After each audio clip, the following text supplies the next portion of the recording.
because every day new person giving it will cause inter-observer variability. So the results were very interesting. There were reduction in systolic BP, waist circumference, hip circumference, PSQI, cholesterol, TG, HDL was increased. HDL is a good cholesterol. If you increase that, that is a good news. So and also we had reduction in the online yoga group. There was a reduction in the global PSQI score from 6 to 4.62. So as I told before, more than 5 minutes sleep quality is not good.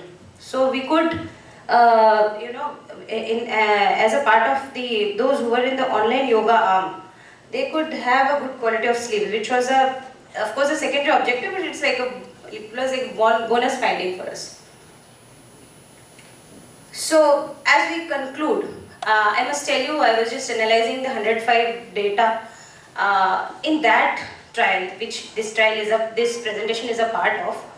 There we have got a reduction in blood pressure by around 4.67 in systolic BP, 3 millimeter in diastolic BP, raise in increased HDL and lowering of LDL.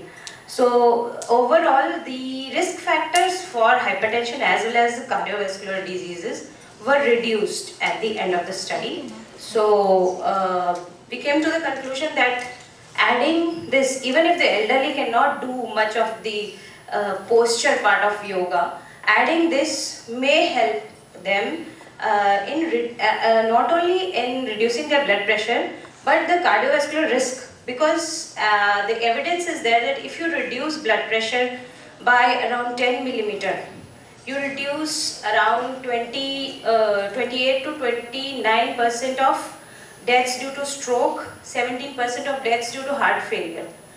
So if you reduce with each 1 millimeter reduction in diastolic blood pressure, will reduce heart failure event by 6%, 1 millimeter.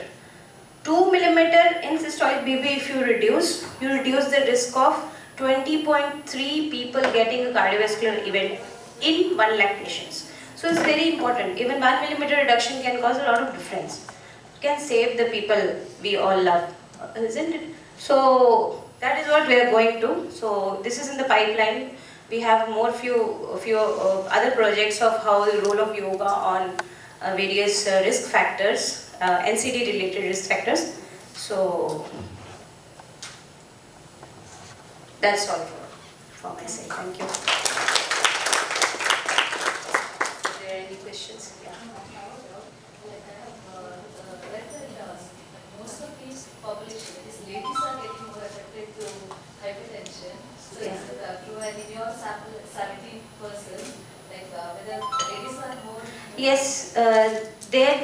You are correctly, you've said that ladies are getting, because what we have observed in the research also, the health seeking behavior for women is lesser than the males. Even if you see in the elderly, if you see in your home also, if the mother gets sick, she denies going to the hospital unless she doesn't want to tell the children everybody will be worried and all, so they don't. Usually the health seeking behavior of women is lesser than the males. So as rightly said, that's why women are more in our day-to-day practice also. When we ask the patients, elderly ladies, they will be brought by their children, and they will tell, okay, she has hypertension, she is not taking medication. Then once we write the medication and the same medication for a male, the male will come regularly for the follow-ups. The women will not come. The family have to, drag her and come. And when you tell her that you have to do physical activity, the first answer will be, I have to do all the physical activity. I said,